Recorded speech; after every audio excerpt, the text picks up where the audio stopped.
watching CBS 8 Mornings at 6.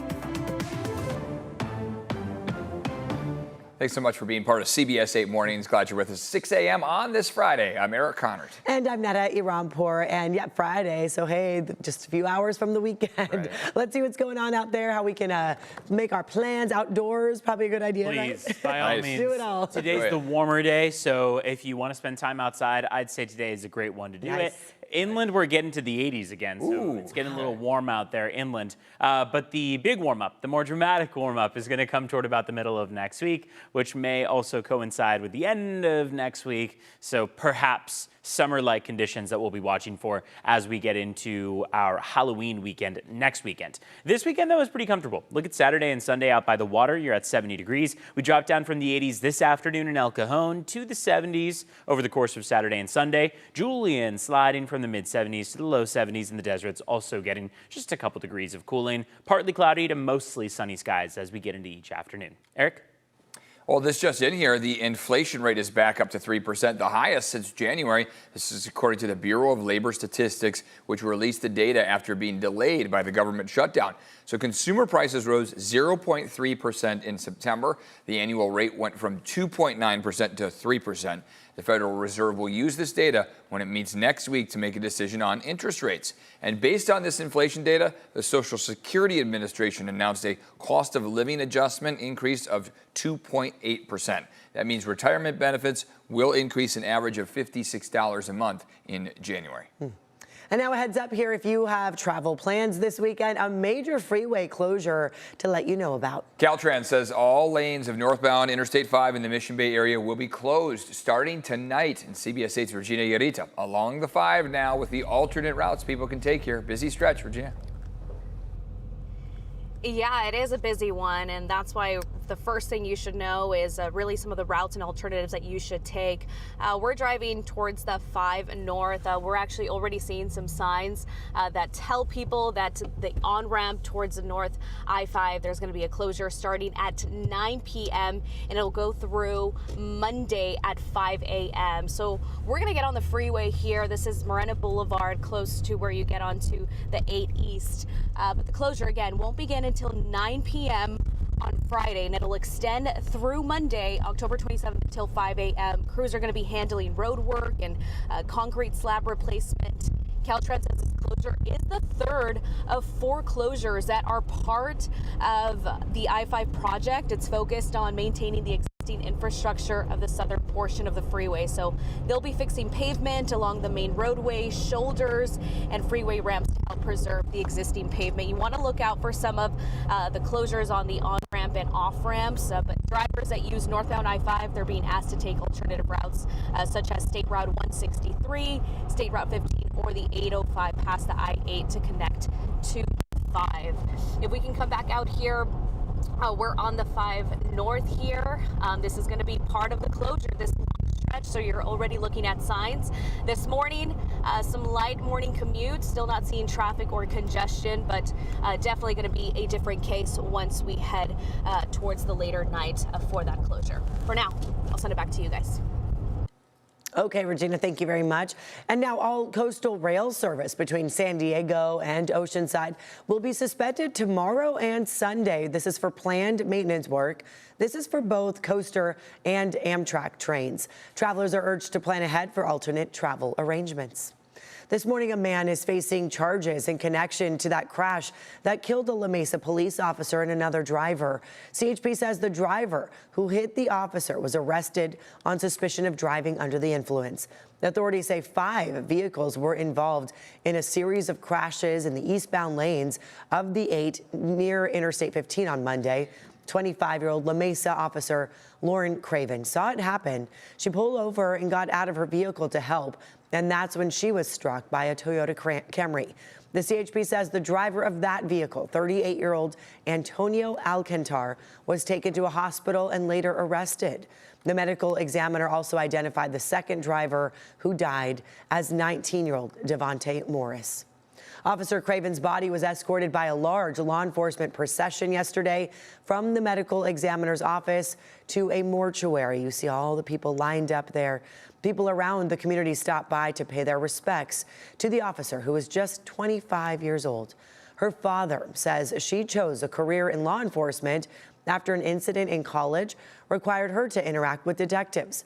He says that experience inspired her to help people on their worst days. We knew the risks, but had she not accepted those risks, she would have missed out on the journey. And that journey gave her 5 years that were transformational. Oh, you just heard from her father. Officer Craven's funeral will be held Tuesday, 10 a.m. at Skyline Church. The public is welcome to attend. This morning, El Cajon police are looking for a hit-and-run driver who left a 12-year-old boy hospitalized with critical injuries. This happened Wednesday night around 8 along Valentine Street near East Park Avenue. Police say some kids were hanging out in a nearby park when the boy ran across the street mid-block into the path of a white or silver SUV. Then it took off. The SUV likely has front-end damage. Anyone with any information should call El Cajon police. City of San Diego making changes to a San Carlos intersection after an 11-year-old boy was hit and killed by a car. The city put up notices saying stop signs will be installed there within 2 weeks at Jackson Drive and Baden Avenue. That's where Andrew Olson and his two sisters were hit by a car on Monday morning on their way to school. Sadly, Andrew died. His sisters were also injured in this. The driver of the car stayed at the scene, told police he was blinded by the morning sun and never saw the kids. He will not be facing any charges. Later this morning, a judge is set to decide whether to allow La Jolla to move forward with breaking away from San Diego and forming its own city. Last year, organizers collected more than 8,000 signatures from La Jolla residents who are in favor of this proposal. CBS 8's Chris Groh live downtown now to give us details on today's hearing. What's expected, Chris? Good morning. So today's hearing is between the Association of the City for the City of La Jolla, again, the group who has been collecting signatures, and the City of San Diego. Now, what's at stake here, of course, is that the City of San Diego voted 6-0 to take legal action against this association on the basis of what they say are the handling of the signatures and who it is that is verifying them. Now, today's hearing will decide whether or not an injunction will continue to move forward or if the process that the association has undertaken will be allowed to move forward here without an injunction against this. So at the very heart of this, of course, has been the signatures. The association came out and said that they had collected about 8,000 signatures to take to the local agency formation commission, which is the agency that conducts a feasibility study in the process of becoming a city. What happened was that the registrar of voters identified a number of signatures that they deemed to be invalid, which required the association to go back to collect more signatures. They said they did that. But instead of the registrar of voters verifying those signatures, it was the local agency formation commission that did that. Mayor Todd Gloria's office objected to that. They went back and forth over several signatures until finally they voted, the city did, to go ahead and try to stop this action from taking place. Now, today, of course, this hearing will be taking place at 9:10 a.m. If they rule in favor of the association, it does not mean, of course, that everything is final. Feasibility study needs to still be done. And then, of course, beyond that, if the association votes to move forward, then the city of San Diego, the entire city, will vote on whether or not La Jolla could become its own city. Back to you. Thank you very much, Chris, for the update. All right, looking pretty comfortable to start this Friday out there. Very mild. We've got enjoyable conditions, mostly in the 50s. By the time we get to the next hour or so, we'll likely start to see some 60s. We've already done so in Escondido at 62, downtown at 61. Not cooling down a ton overnight. I will say our temperatures right now are a bit different than we were yesterday. In most spots, we've seen a cool down. El Cajon, for example, 4 degrees cooler right now than we were yesterday. Oceanside, 1 degree of change, 1 degree. Ramona, 3 degrees different than this time yesterday. What this shows is that a lot of the cloud cover that we had yesterday has kind of cleared out of the area. So we're a little bit clearer out there, allowing for not only a clearer start to the day when it comes at 7 a.m., but also likely a clearer afternoon too. So not as much fog present. Doesn't seem like we'll run into it much today. By the time we get to tomorrow, we should see a little bit more of it in the forecast. Over the course of the week, weekend, Saturday and Sunday, those temperatures are going to slide just briefly, just for Saturday and Sunday before we take on another warm up going into next week. Let's take a look at your afternoon highs. Santee and El Cajon getting back to the 80s again, 85 this afternoon. So this afternoon is that clear climb from yesterday. Yesterday was starting to recover from that cool down that we had, that trough of low pressure that came through about Tuesday, Wednesday.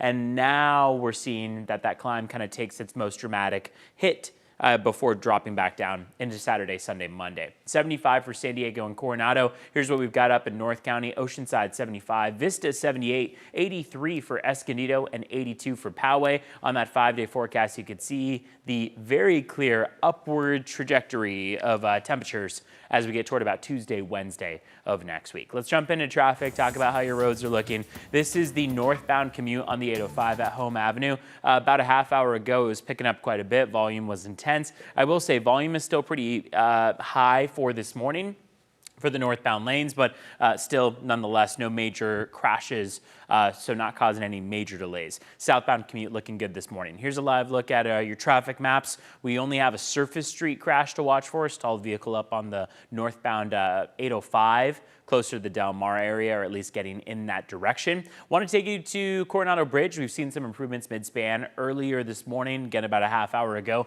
Getting across the bridge would have taken you closer to about 4 or 5 minutes, just because mid-span we had run into some slightly slower speeds. Now it looks like the bridge itself is at normal speeds, and once you get closer to base, you'll run into those slower times. That's where all that red is popping up. That's stop and go traffic this morning. Netta, Eric, I'll send things back to you too. Oh, let's take a look at border wait times. 75-minute wait at the San Ysidro Port of Entry, running you about an hour 15. Otay Mesa Port of Entry should take you about an hour.